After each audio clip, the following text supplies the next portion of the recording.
Should Kenyans prepare themselves for their own version of world war in parliament? It is going to be messy, it is going to be noisy, and it is going to have casualties. And the latest twist in the never-ending drama between Azimio and Kenya Kwanza government is brewing into what could be an all-out war. Just hours after Speaker Moses Wetangula flatly ignored a court ruling declaring Azimio the majority party in parliament, opposition MPs have drawn their swords, vowing to take the fight straight to him and the executive.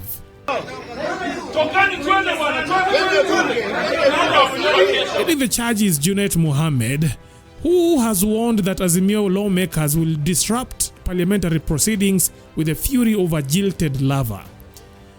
They argue that they have been sidelined in a government that, at least on paper, was supposed to be broad-based, and an easy union between Raila Odinga's Azimio coalition and President William Ruto's Kenya Kwanza brigade.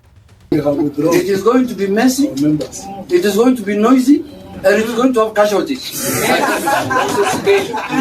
is going to have casualties, I can promise you. We're not the first casualty. Yeah, and we can see it is getting smelly already. From the way Parliament is being handled, it is getting smelly. Mwango can see it. We don't feel any broad-based arrangement in Parliament. No, there is nothing. Broad-based is in the executive only. Parliament has no broad-based mechanism. We are not there. So, my fellow, with the permission of my fellow colleagues, I have told you, going forward, it's not going to be business as usual. Correct. And we have withdrawn our members from the House Business Committee. Yes. I am sure they have just said, as many of that opinion are high, we will de-whip them if they put them there. Yes. They will have their own House Business Committee, their own. Yes. Which will also challenge in court, in public, in private, everywhere. But if Azimio MPs feel betrayed, they are not just sulking in the corner. They are ready to burn the house down. Some of these aggrieved MPs are now flirting with the idea of teaming up with none other than former Deputy President Rigathi Gachagua. Yes, the same Gachagua who has often been at odds with Ruto's inner circle. In one video, they are heard threatening to visit Wamunyoro village, Gachagua's home.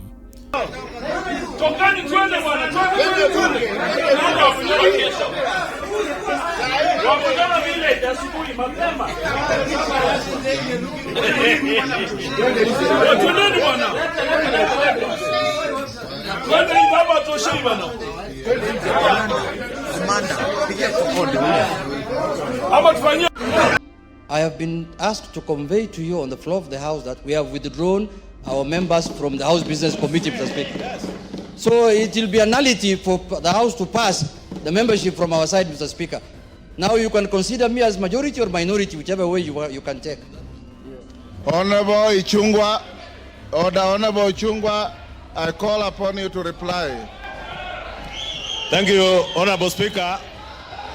Honorable Speaker, in reply, let me say the House Business Committee is properly and duly constituted.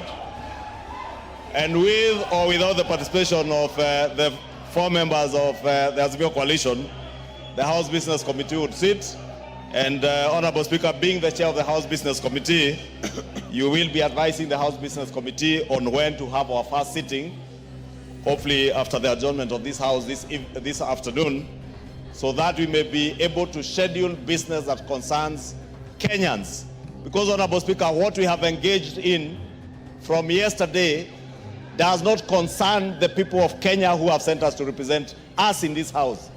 What we have been engaged in, Honorable Speaker, from yesterday up to the drama that you witness now is a drama touching on leadership positions by leaders and leadership positions in the House.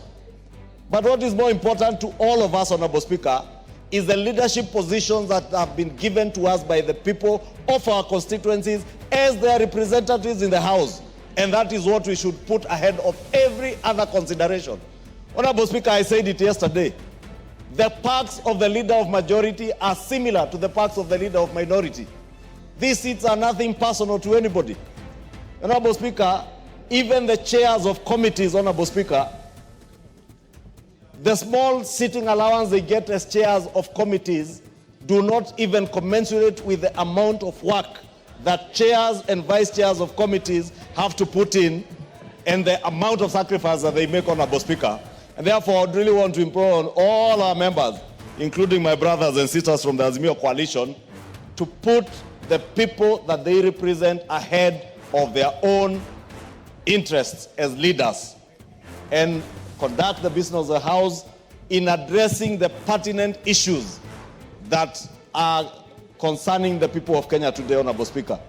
And could this be the ultimate act of political vengeance? Let's talk about the stakes. If Azimio carries through with its threats and pushes back in court, a successful appeal could spell major trouble for the Kenya Kwanza government. And if that ruling swings Azimio's way, Ruto's administration might find itself staring down the barrel of impeachment proceedings, an existential nightmare they would rather avoid. Now, the real explosion could come if Raila Odinga fails to secure the African Union Commission chairmanship this Friday. If that happens, Azimio MPs who have so far exercised some restraint out of respect for Ruto's endorsement of Raila's bid will have zero incentive to play nice. Their revenge tour could shift into overdrive, making life for Ruto's administration a political hellscape. So should Kenyans brace for impact? This government is broad, but it is not based. So don't call us to be in a broad-based government. It has to be broad-based government. And Mr. Speaker, I also just want to say that as Azimio, you are Ngamatek. Ngamatek is the strong man. You are stepping on my mother's toe. But I will respectfully tell you, Mr. Speaker, that I don't agree with you as a strong man, that you are stepping on my mother's toe. And as Azimio, we are going to take further action until you stop stepping on my mother's pipe. And I respectfully, Mr. Speaker, note your communication. Thank you, Honorable Millie Odhiambo. Order. I'm not opening any debate. Honorable Millie Odhiambo, that is how the law works. It is not necessarily popular. It's not necessarily likable. It is just the law. Shakespeare said it's an ass.